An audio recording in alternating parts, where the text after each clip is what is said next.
Naquele tempo, Jesus se manifestou aos 11 discípulos e disse-lhes: Ide por todo o mundo, ide pelo mundo inteiro e anunciai o Evangelho a toda criatura. Quem crer e for batizado será salvo. Quem não crer será condenado. Os sinais que acompanharão aqueles que crerem serão estes: expulsarão demônios em meu nome, falarão novas línguas, se pegarem em serpentes ou beberem algum veneno mortal, não lhes fará mal algum. Quando impuserem as mãos sobre os doentes, eles ficarão curados. Palavra da salvação. Glória a vós, Senhor.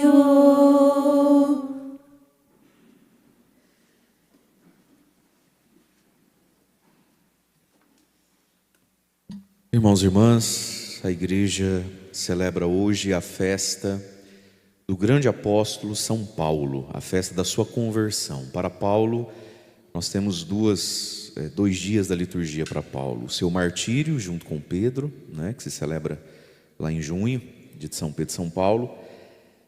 Mas tamanha é a importância de Paulo para a igreja, para o cristianismo, que nós celebramos também esse grande dia, o dia da sua conversão, o dia em que ele caiu do cavalo, no caminho de Damasco, e ali começou a história de um novo homem. E na nova história daquele homem começa a nova história de muita gente. Paulo foi um instrumento escolhido por Deus para levar a mensagem do Evangelho para além dos judeus e deixar para a igreja todo um legado para a fé nos escritos do apóstolo Paulo, para levar o Evangelho, como nós ouvimos aqui, a toda criatura e ao mundo inteiro, e até Jequié, Muito bem. A gente já se conhece? Já, Vocês estavam lá no Louvor e Glória? Muito bem. Sejam... Como é quente lá, A cidade do sol, Jequié é chamada Cidade do Sol. Você acha que já viu calor na vida? Vai lá em Jequié para ver, Um povo muito bom e muito caloroso também. Sejam bem-vindos. O Evangelho que chega em todos os lugares, Através de quem dedica a vida a Deus. E através daqueles, e tantos são sem nome e sem fama, que vivem a fidelidade ao Evangelho e à igreja. Antes do padre comentar então essa primeira leitura, e o lecionário aqui nos dá duas opções para a primeira leitura. A gente ouviu Atos dos Apóstolos, capítulo 22, já quase o final do livro de Atos dos Apóstolos, capítulo 22, do 3 ao 16, um discurso do próprio São Paulo falando da sua conversão. E teríamos também como opção, no lugar dessa primeira leitura, Atos dos Apóstolos, capítulo 9, que é a narração da conversão. No capítulo 22, ele mesmo conta.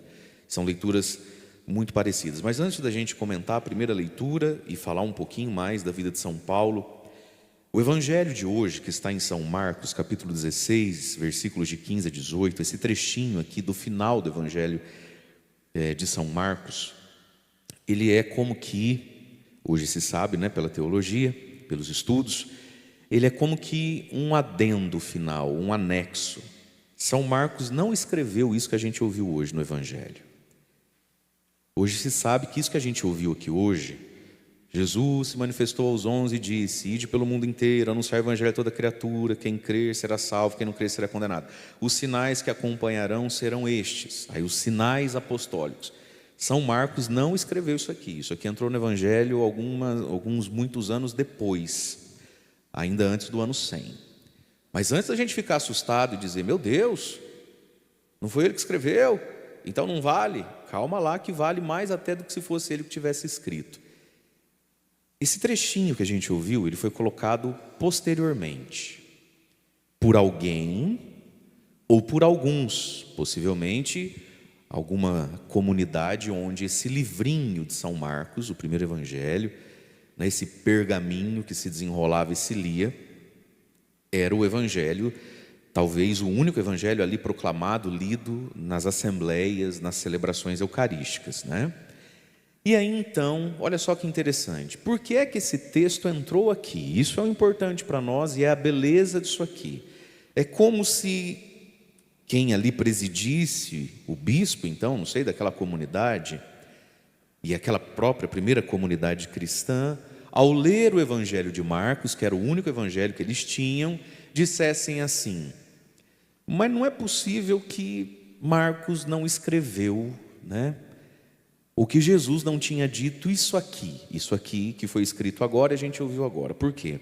Porque era isso aqui que estava acontecendo. Isso faz com que esse texto que a gente ouviu tenha ainda mais valor. Por quê? Vamos pensar, se esse texto que a gente ouviu hoje aqui já estivesse ali de imediato e desde sempre,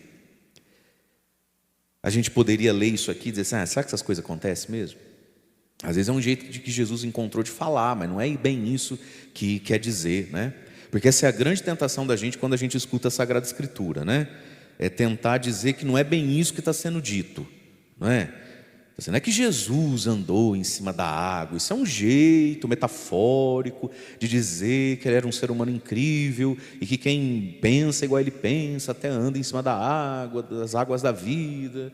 E sim, todas as aplicações a gente pode fazer, mas só tem sentido se de fato Jesus é capaz de andar em cima da água. Porque se ele não é capaz de andar em cima da água, não precisa acreditar nele, né? Acredita no vizinho da esquina.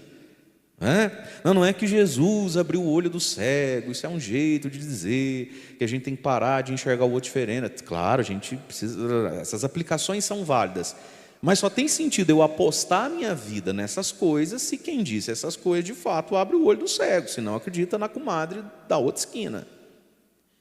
Então, quando uma comunidade apostólica da primeira geração dos cristãos, que evangelizava, que vivia dentro daquele contexto que a gente tem na Bíblia ali, de Atos dos Apóstolos, do Pentecostes, onde vai cada um para um lado, escreve isso, é porque isso que está sendo escrito era o que estava acontecendo, era o que estava sendo vivido, né?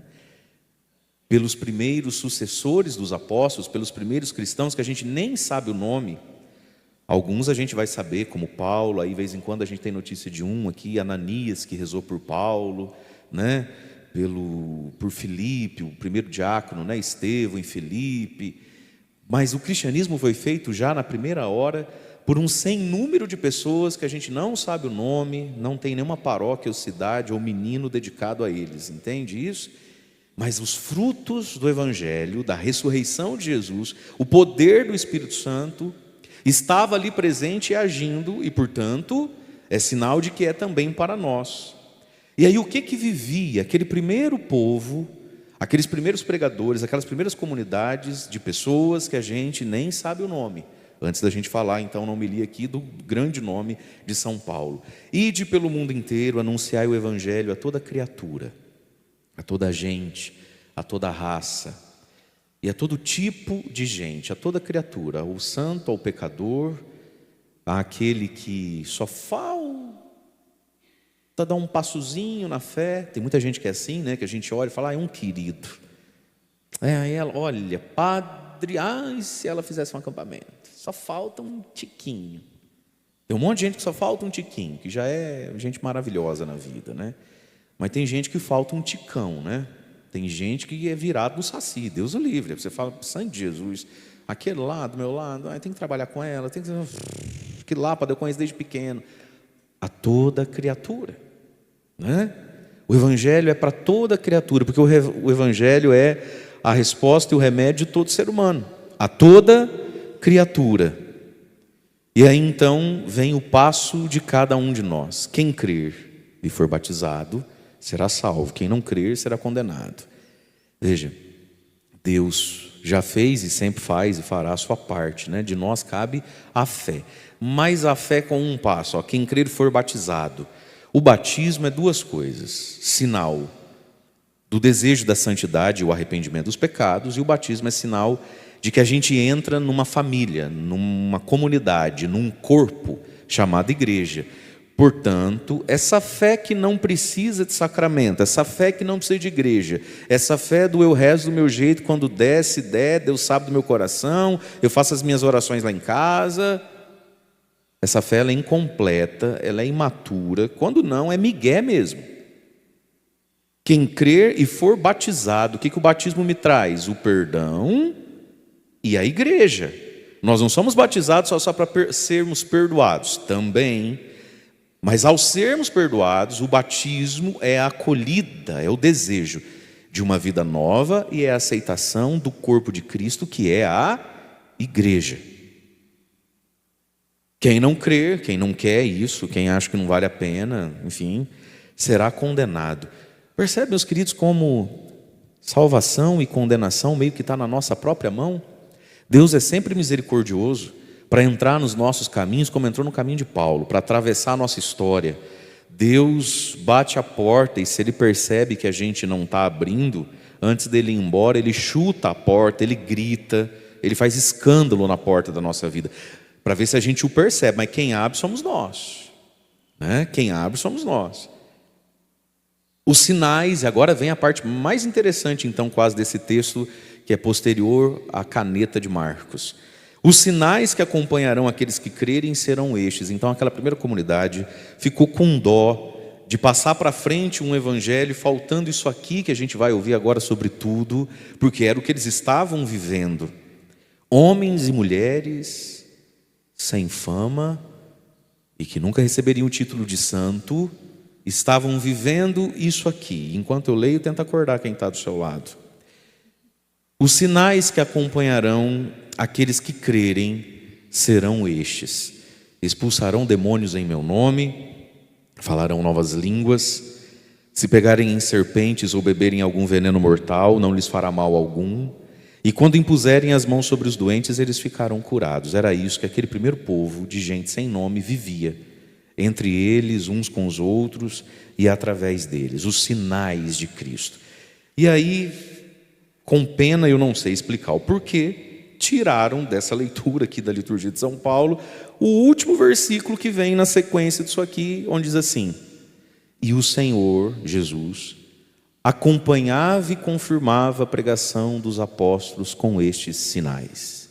Portanto, os sinais são a companhia de Jesus, que confirma, que testifica, que assina embaixo todo o conteúdo que deve ser crido e abraçado como vida nova, né?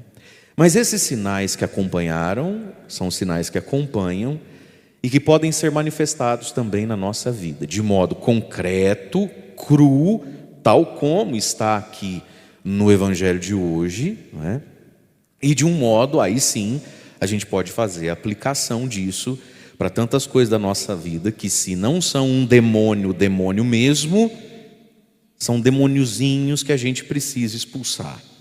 Que se não são serpentes, serpentes mesmo, que se não é veneno, veneno mesmo, são venenos que a gente não deveria temer.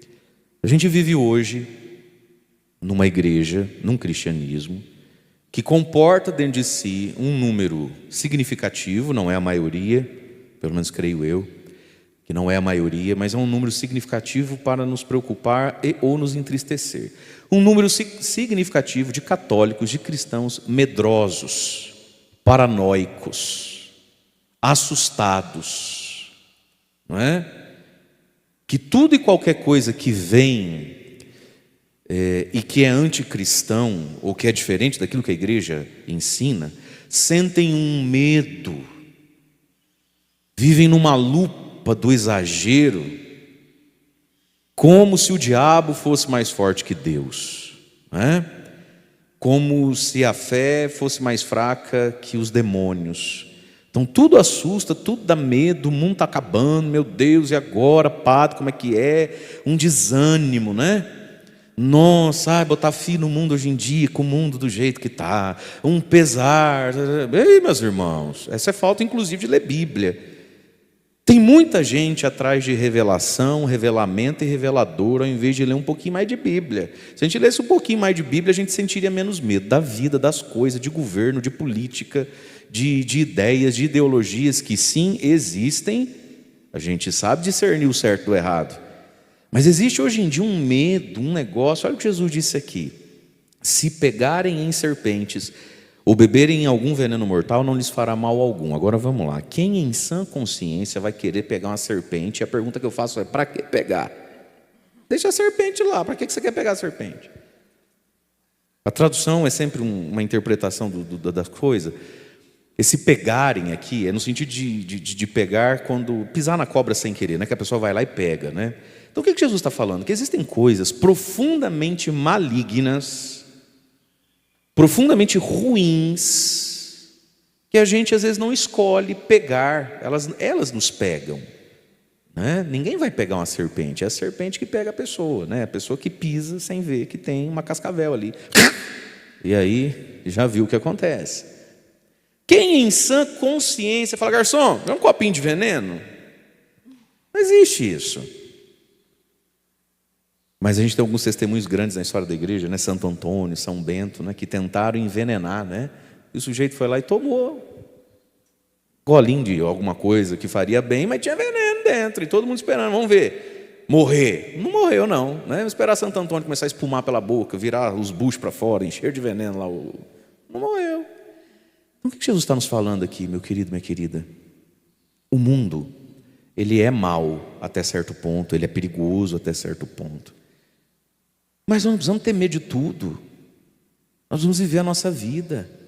Tem algo de ponta cabeça aí. Jesus diz que a gente é o sal da terra e a luz do mundo. Portanto, a gente precisa viver aquilo que Deus quer para nós e que passa pelo mundo, ué. Como Deus quer, como Deus sonha com, vamos pensar, profissionais santos, que na sua profissão honrem a Deus, falem de Deus, expressem sua fé. Vai para isso, precisa de uma faculdade, por exemplo. Nossa, que essas faculdades é o antro do capeta. Jesus diz que você é o sal nesse lugar, que você é a luz nesse lugar, na sua empresa, no seu ambiente de trabalho. Cada um tem uma missão, uma tarefa e um lugar na vida. Nós somos sal da terra, luz do mundo. Nós somos chamados aí a toda criatura. É um medo das coisas, é um medo de tudo, você não cuida. E aí a gente vai ouvindo, desculpa falar, eu sei que talvez eu esteja até ferindo pessoas e sensibilidades, mas às vezes a mão do médico tem que doer. Umas paranoias, umas loucuras, e não está longe de nós, não. Gente indo morar em sítio, desfazendo das coisas, criando umas pequenas vilazinhas, uns negócios para se afastar do mundo. Ah, vai se catar. Uma falta de juízo, sabe? Estocando comida. Porque desse jeito. E nós vamos ser sal da terra e luz do mundo onde? Na lua. Sabe, esse medo de tudo. Esse distanciamento da realidade mesmo. Olha o que Jesus está dizendo para os apóstolos. Gente, o mundo nunca foi tão difícil como foi no tempo dos apóstolos. Você já imaginou os apóstolos, os primeiros cristãos, um olhando para a cara e falando assim, então amor, acho que a gente podia vender essas coisas, comprar um sítiozinho lá na beira de um rio, cavar um poço, aí a gente coloca a nossa própria alface, pega da nossa própria água, porque esse mundo vai desviar as nossas crianças. Nós não teríamos fé hoje, a igreja não existiria. Se esse tipo de pensamento que vai campeando a cabeça de muita gente hoje tivesse sido forte um dia. Você imaginou São Paulo? Com medo do mundo, com medo dos dizeres. Gente, os apóstolos viveram num tempo de profundo paganismo, de profunda idolatria. Quando Paulo chega em Corinto, por exemplo, é que você não lê Bíblia, ele pede para Deus, ele só comunica a Deus, amanhã cedo eu estou indo embora. Ele chegou de tardezinha, bateu o olho e falou, amanhã 8 horas eu estou no aeroporto, filho, não fico aqui de jeito nenhum. Deus teve que aparecer em sonho para Paulo, para dizer, Paulo, não temas, tem um povo aqui que me pertence, e você vai ficar aqui, vai dar tudo certo no fim das contas. E é na carta aos Coríntios que Paulo vai dizer que mulher não pode cortar o cabelo. Por quê? Por que acontecia em Corinto, por exemplo? Corinto era uma cidade portuária, e toda cidade que tem porto tem devassidão, né? Porque vem homem de tudo que é raça, e sai do barco, né? Corinto era uma cidade portuária, e também era uma cidade muito rica. E em Corinto, veja só você, olha o mundo em que esses homens viveram. Havia a prostituição sagrada, as orgias com sacerdotisas, né, cujo culto a oração eram os atos sexuais de modo orgia, grupal, na praça. E essas sacerdotisas, né, e tinham lá seus pequenos templos, elas cortavam o cabelo muito curto ou raspavam a cabeça. Portanto, quando as primeiras mulheres se convertiam a Cristo, eram batizadas e iam para a igreja, não era de bom tom que elas tivessem a cabeça raspada ou o cabelo curto, muito curto, a ponto de lembrar ou estar muito próximo daquele estilo de vida que a igreja de Corinto combatia. Então, filha, deixa o cabelo crescer, né? Faz do seu cabelo como que um véu. Então, fecha parênteses, só para a gente entender em que mundo viveram esses grandes homens e mulheres da fé. Alguns a gente sabe o nome, outros tantos, talvez tão importante quanto, nem o nome a gente sabe. E pregaram o evangelho a toda criatura. Converteram toda criatura? Não, porque nem hoje, nem nunca toda criatura vai se converter, né? Mas pregaram a toda criatura. Portanto, queridos, se pegarem serpentes ou beberem algum veneno mortal, não lhes fará mal algum. A gente não precisa ir atrás do mal. A gente precisa ter discernimento. Depois o próprio São Paulo vai dizer, meus irmãos, ninguém se iluda, mas companhias corrompem bons costumes. Um pouco de fermento leveda toda a massa. Veja bem com quem você está andando, tendo convivência. Mas nós estamos no mundo e nós não deveríamos ter tanto medo e tanto desânimo com a vida, com o mundo, com o evangelho, como se Jesus Cristo tivesse sido derrotado pelo capeta e a gente precisa se esconder por aí, porque tadinho de Jesus. Pelo contrário, meus irmãos, Cristo é ressurreto, ressuscitado, forte, presente, todos os dias. Eis que estarei convosco todos os dias, até o fim do mundo. E se alguma serpente que você não escolheu vem e te pica, porque tem hora que a gente só se for cego, né, gente, para não ver certas coisas, só se for surdo para não ouvir certas coisas, verdade ou não é? E só se estivesse morto para não sentir certas coisas. Mas Jesus está dizendo, não te fará mal. E se você precisa ir, estar, vá. E seja lá a presença de Deus. Quando impuserem as mãos sobre os doentes, eles ficarão curados. Deus que é presente e poderoso no meio de nós. Pois bem, agora vamos então olhar Paulo. Paulo, ele é fruto dessa primeira evangelização. Queridos, quando a gente escuta aqui a conversão de Paulo, então, que ele era perseguidor, que ele tinha cartas de autorização do Sinédrio e da autoridade civil também, para ir em lugares, e naquela vez ele recebeu uma carta que o autorizava a ir a Damasco, perseguir a primeira comunidade cristã que estava por ali e mandar prender, matar, enfim, fazer o que quisesse. E que aí ao longo do caminho ele vê uma luz que ele fica cego, cai por terra. E é daí que a gente deduz que havia um cavalo, apesar que não disse que tinha cavalo, uma dessas ele só estava andando a pé mesmo, enfim. Mas sendo ele fariseu muito rico, ele devia ter um cavalo com banco de couro, ar-condicionado 2.0, né? Ele não ia a pé. Então daí que a gente tira que caiu foi de um cavalo, né? E aí ele fica cego, ele escuta uma voz. A gente pode deduzir daí que São Paulo nunca tinha sido evangelizado por ninguém. E não é bem assim, vamos entender algo aqui. A conversão de São Paulo é um milagre da graça de Deus. É uma intervenção muito extraordinária. Vez em quando Deus faz dessas. Deus tem seus instrumentos, suas eleições, e Ele intervém de um jeito bem fora do padrão, bem fora dos protocolos que Ele escolhe para salvar a humanidade. É o caso de Paulo. Nenhum de nós aqui viu uma luz a ponto de ficar cego e o olho se encher de couro, de escama. Ninguém nunca de nós ouviu uma voz. Paulo diz, né, que os companheiros que estavam com ele também viveram essa experiência, essa maluquice. Daí a gente pode deduzir então que Paulo era alguém que nunca tinha sido evangelizado e que Deus veio e fez um milagre extraordinário na vida dele. Sim, Deus veio e fez um milagre extraordinário na vida dele. Porém,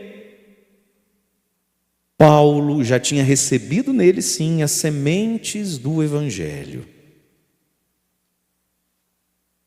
Porque Paulo, ao perseguir os cristãos, odiar os cristãos, matar os cristãos, mandar prender os cristãos, naquele ódio ele estava em contato. E Paulo via como os cristãos sofriam, como os cristãos eram fiéis e como os cristãos davam a vida. Lá em Atos dos Apóstolos, bem no comecinho, vai narrar o primeiro mártir da igreja, Santo Estevão, o diácono Estevão, que morreu apedrejado. Estevão fazia caridade às viúvas, né, levava a cesta básica das viúvas, e diz lá que ele era tão cheio da graça, do poder de Deus, que enquanto levava os alimentos, as caridades, os donativos, sobrava um tempinho, ele fazia um aleijado andar, ele fazia um mudo falar, ele curava um leproso, né? Esse era o Estevão. E aí ele vai morrer apedrejado. Diz lá a palavra então assim, que começaram a apedrejar Estevão. E Estevão, olhando para o céu, disse: Senhor Jesus, não leve em conta esse pecado deles. Em tuas mãos eu entrego o meu espírito. E morreu. Paulo viu como Estevão morreu. E aí diz a palavra assim: havia ali um jovem chamado Saulo, o futuro São Paulo, que segurou a capa, a túnica daqueles homens que iam atirar as pedras. Significa então que naquela morte de Estevão, Paulo ainda era menor de idade para aquele ato. Tinha uma idade limite ali que eu não me lembro qual era, que permitia ou não a um judeu tacar pedra na prostituta, na adúltera, aquelas cenas todas. O evangelho, você tinha que ter uma idade, tinha que ser homem para fazer isso, e tinha que ter uma idade mínima, que São Paulo ainda não cumpria com essa idade. Então quem queria participar, quem queria estar em comunhão social, dizendo: eu estou de acordo com essa morte, mas não tenho idade para tacar a pedra, mas queria passar como cooperador do ato, podia presenciar segurando a capa de um homem que ia tacar a pedra. Então o jovem Saulo não foi para casa não embrulhou o estômago, não chorou, nem falou: ai meu Deus, vou desmaiar de vez, misericórdia. Não, ele ficou e falou assim: pode deixar que eu seguro a capa. Fez esse gesto da cultura deles, de segurar a capa. Por quê? Porque quem tacava a pedra, se espirrasse o sangue, ficaria impuro para depois ir na sinagoga rezar. Olha que gente boa. Eu vou matar você, mas só um pouquinho, deixa eu tirar aqui a casula, porque se espirrar, depois daí eu não posso rezar a missa. Então, como eu quero rezar a minha missa em paz, alguém poderia segurar a minha túnica aqui? Obrigado. Puf, puf. Morreu, não morreu? Dá mais uma lajota aqui. Puf, morreu? Tá, agora dá a túnica, eu tenho que rezar a minha missa. Esse era o contexto. Mas diz lá então: o jovem Saulo testemunhou tudo e ficou segurando a capa daqueles homens dos anciãos. Significa então que ele era jovenzinho. E como todo jovem, quando ama, ama, quando odeia, odeia, né? Todo cheio de muitas convicções e muito inflexível. Mas muito bem, Paulo viu Estevão morrer. Paulo viu Estevão morrer como um cristão deve morrer.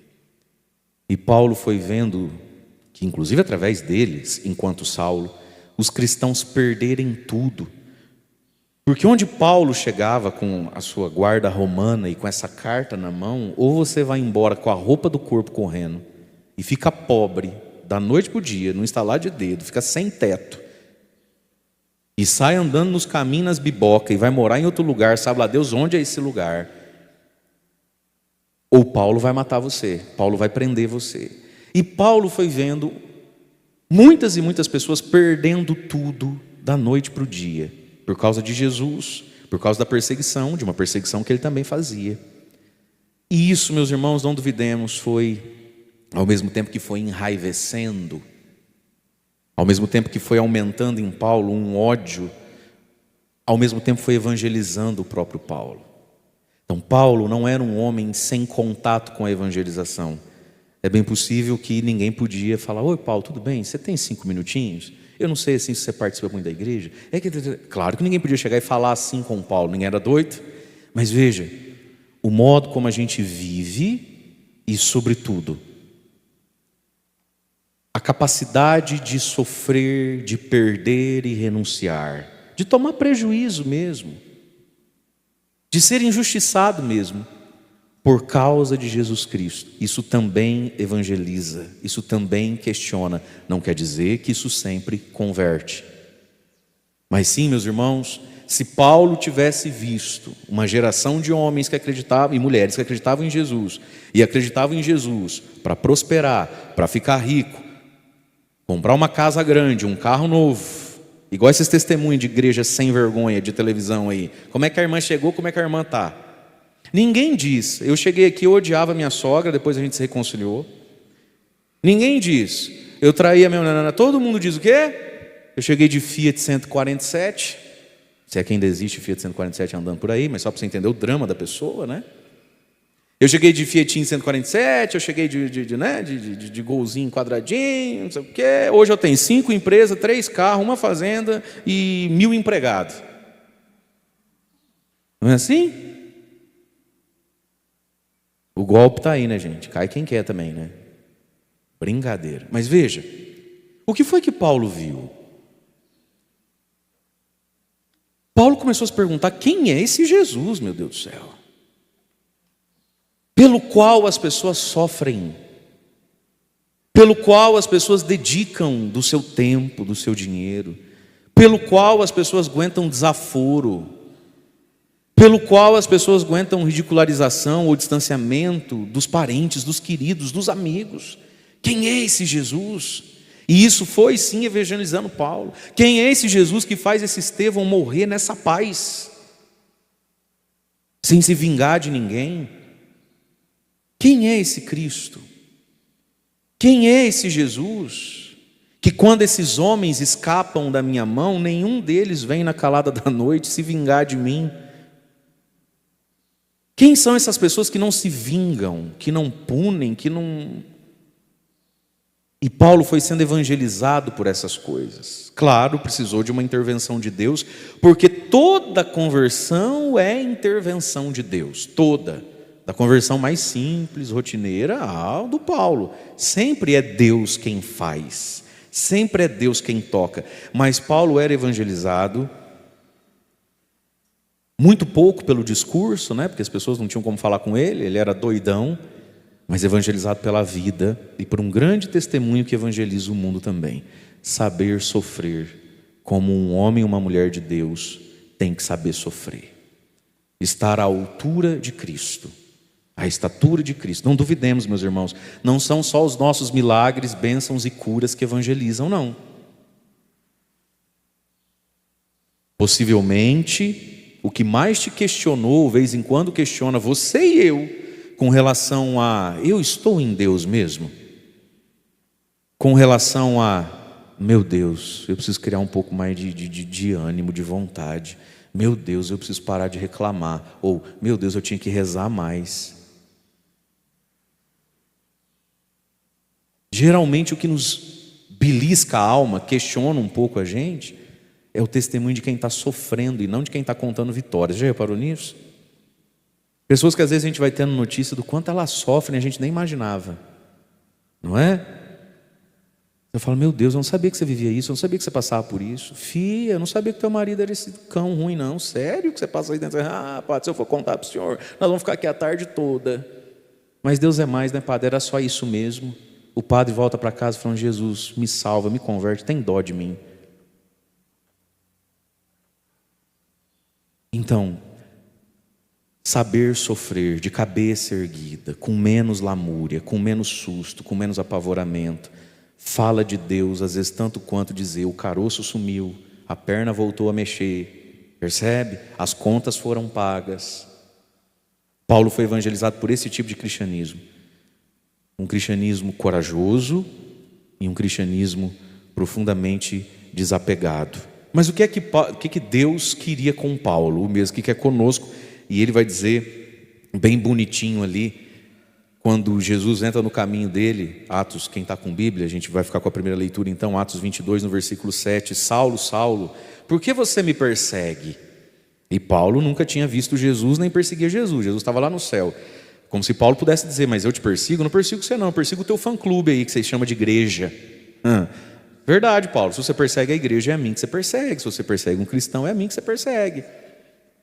De novo, meus irmãos, não tem como dizer que ama Jesus sentando o porrete na igreja.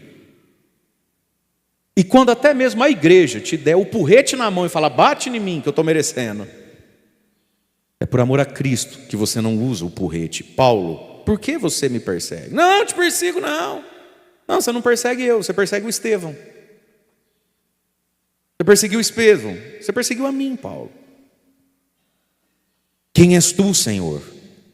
Ele respondeu, eu sou Jesus, o Nazareno, a quem você está perseguindo. Meus companheiros, diz aqui a leitura, né, Paulo narrando, viram a luz, mas não ouviram a voz que falava. Então perguntei, e aqui está, gente, a pergunta de Paulo, tão necessária a todos nós, né? Senhor, o que eu devo fazer? Essa não era Paulo dizer, não, era a vez de Paulo dizer, né? Não, sabe o que é? É que eu também não entendo esse povo que vive na barra da saia do Estevão, mas tem uma língua que... é porque eu não acho que... Paulo não contou história. O que Paulo fez? A única coisa que adianta fazer: tá bom, Jesus, o que eu devo fazer?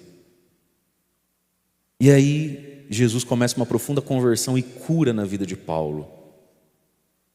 Ao invés de Jesus já falar, me aceita, ergue a mão e dá glória, ao invés de Jesus mesmo já resolver o coração de Paulo, olha o que Jesus vai fazer com Paulo.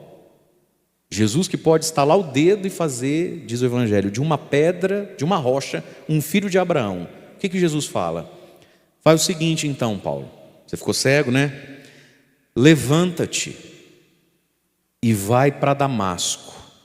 Ali, na cidade de Damasco, te explicarão tudo o que você deve fazer. Gente, olha como Jesus é carinhoso e genial. O homem persegue as comunidades cristãs, as paróquias. O homem persegue a igreja. Jesus aparece para ele, coisa que ele nunca fez para ninguém que seguia Jesus. Jesus nunca apareceu para ninguém. Aparece para Paulo. E o que Jesus faz por Paulo? Nada. Só pede para Paulo uma coisa: vai para Damasco, escuta e obedece o que os irmãos de Damasco vão te dizer. Porque, gente, a grande conversão de Paulo era aceitar a igreja, era aceitar os cristãos. Entende isso? Vai lá em Damasco, lá o teu milagre vai acontecer. Como eu não podia enxergar por causa do brilho daquela luz, cheguei a Damasco, guiado pela mão dos meus companheiros, os parceirinhos dele. Lá vem o grande Paulo, da tribo de Benjamim, fariseu da escola de Gamaliel, que falava, lia e escrevia em grego, hebraico, aramaico e latim. Fariseu rico. Um certo Ananias, que ele nunca tinha ouvido falar quem era, não aparece nem antes nem depois na Bíblia, não é isso? Um certo Ananias, homem piedoso e fiel, com boa reputação, junto dos judeus inclusive que moravam ali, veio me encontrar e disse: Saulo, meu irmão. Aí vai estar na outra leitura a frase mais completa, né? Jesus mandou eu vir aqui rezar por você, para que você recupere a vista, seja cheio do Espírito Santo. No mesmo instante, Ananias colocou a mão na cabeça de Paulo, rezou por Paulo. Paulo voltou a enxergar. Olha que lindo isso, meus queridos. Paulo, o grande missionário, né? O grande evangelizador, o grande teólogo da igreja, sendo catequizado por um tempo, sendo evangelizado, discipulado por um tempo, por um certo Ananias. Por isso, meus irmãos, a nossa fidelidade a Deus, ela é tão importante, porque ainda que você seja nada mais do que um certo Ananias, você nunca sabe quando você está dando testemunho diante de um que vai ser Paulo. Percebe isso?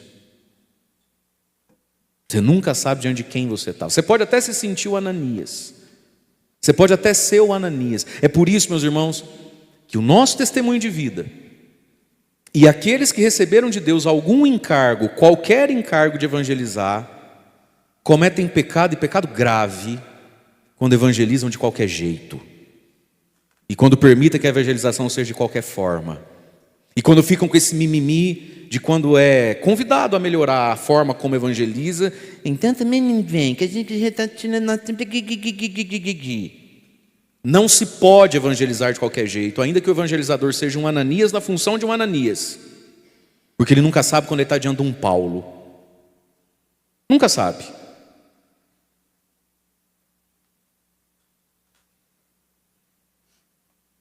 Deus tem feito algumas coisas através de mim.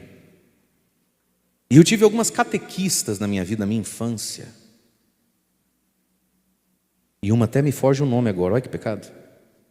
Porque ao longo todo foram 3, que foram tão importantes na minha vida, despertavam em mim um desejo de Deus, um desejo da igreja, um desejo da missa, um desejo de servir a Deus. Você nunca sabe diante de quem você está.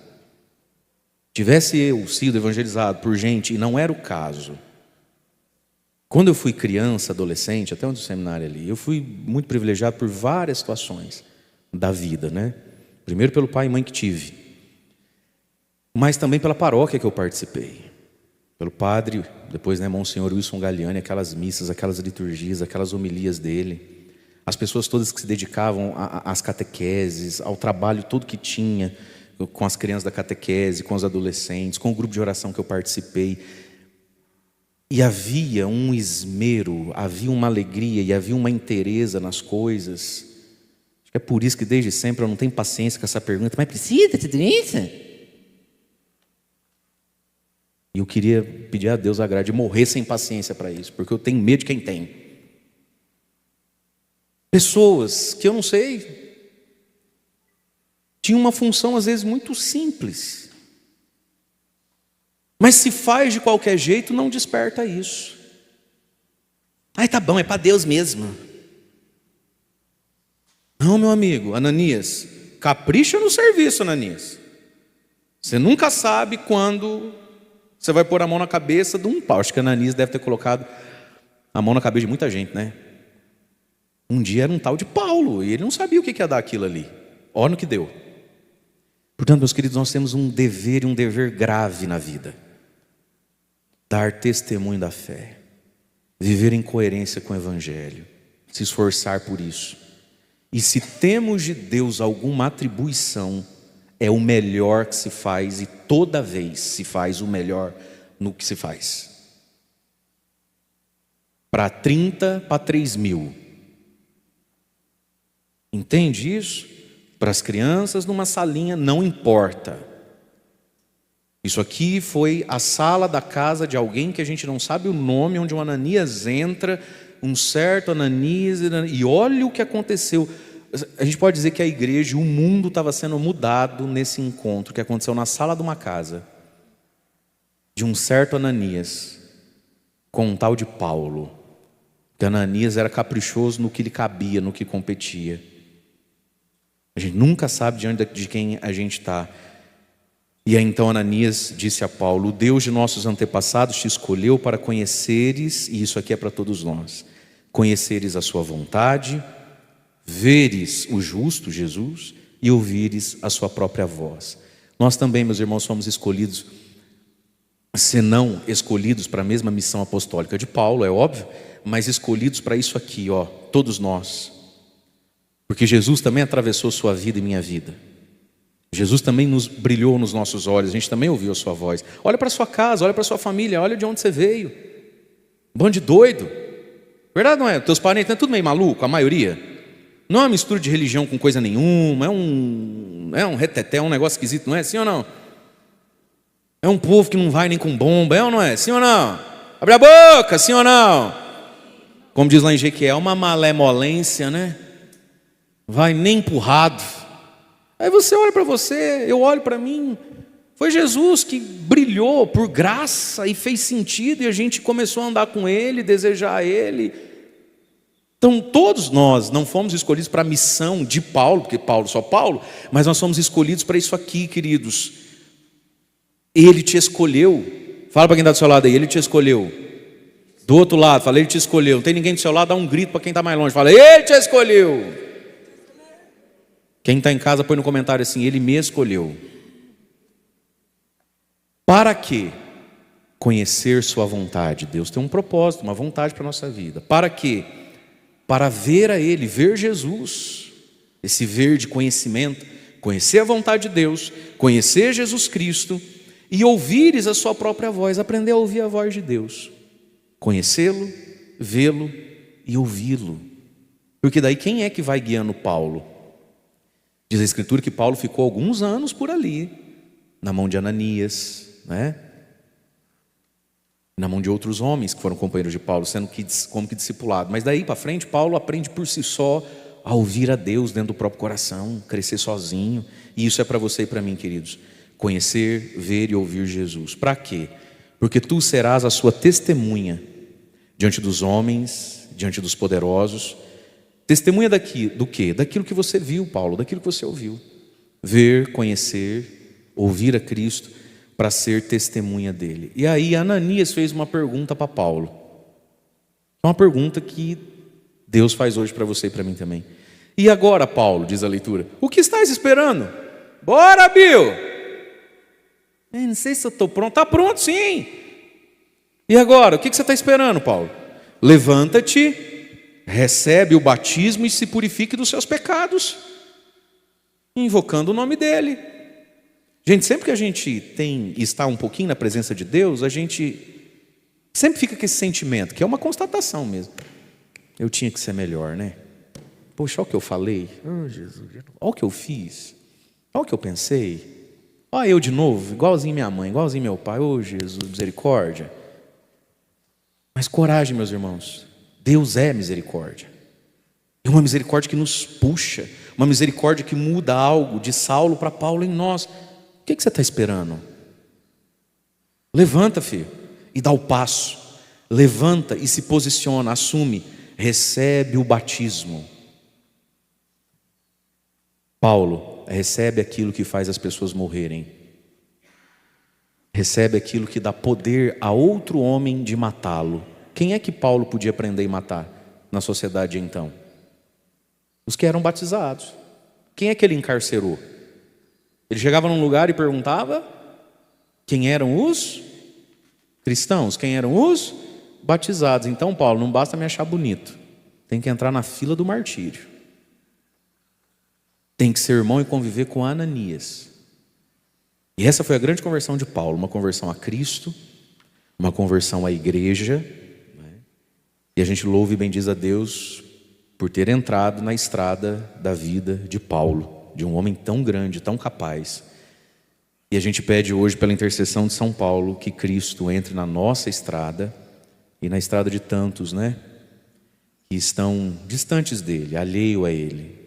Deus me perdoe, talvez até perseguindo a ele, porque perseguem a sua igreja, perseguem aqueles que creem, mas a misericórdia de Deus, que ela seja manifesta nas nossas vidas e na vida daqueles pelos quais a gente reza. E quanto a nós, queridos, que nós possamos pregar o evangelho a toda criatura e nunca se esquecer, a gente também prega quando sofre. Louvado seja nosso Senhor Jesus Cristo. Para sempre seja louvado. Vamos ficar em pé, é o momento das nossas preces. Coloca a mão no seu coração, um instantezinho. Oremos, irmãos e irmãs, a Deus, nosso Pai e Senhor, para que na sua misericórdia acolha a nossa oração e os nossos pedidos. Pai amado, Pai querido, em nome de Jesus Cristo, vosso Filho, nosso Senhor, nós queremos pedir a vós a graça de que o evangelho pregado por Paulo, de que a vida santa de Paulo, de Ananias e de tantos que vieram antes de nós, não fique sem fruto em nós. São Paulo apóstolo, intercedei a Jesus, para que não fique sem fruto em nós tudo aquilo pelo qual vós vivestes, sofrestes, derramastes a própria vida. Glorioso São Paulo apóstolo, pela tua intercessão, que não falte à igreja homens capazes de pregar o evangelho, que não falte à igreja e a cada cristão a maturidade, a santidade, a grandeza de alma, de saber sofrer por Jesus, perder por Ele, porque o sofrimento também evangeliza. São Paulo, pela tua intercessão, nós pedimos a Jesus que os missionários, que aqueles que foram para longe de suas casas, de suas culturas, para pregar o evangelho, sejam amparados pela providência de Deus. Senhor Jesus, testifica a pregação e a evangelização com sinais e com prodígios. Senhor Jesus, pelos méritos de São Paulo, na Eucaristia de hoje, revesti-nos da força, da coragem diante do mundo, das serpentes, dos venenos e dos demônios, para que sejamos o sal da terra e a luz do mundo. Senhor, pelos méritos de Paulo, olhai também as nossas necessidades mais urgentes, mais profundas. Olhai, Senhor, aquilo que nos aflige, aquilo que tem se levantado contra nós, a nossa casa. Protegei-nos, Senhor, e dai-nos vitória sobre os males, sobre os perigos. Acolhei, Senhor, nossa prece, nossa esperança. vós que viveis e reinais com o Pai na unidade do Espírito Santo. Amém.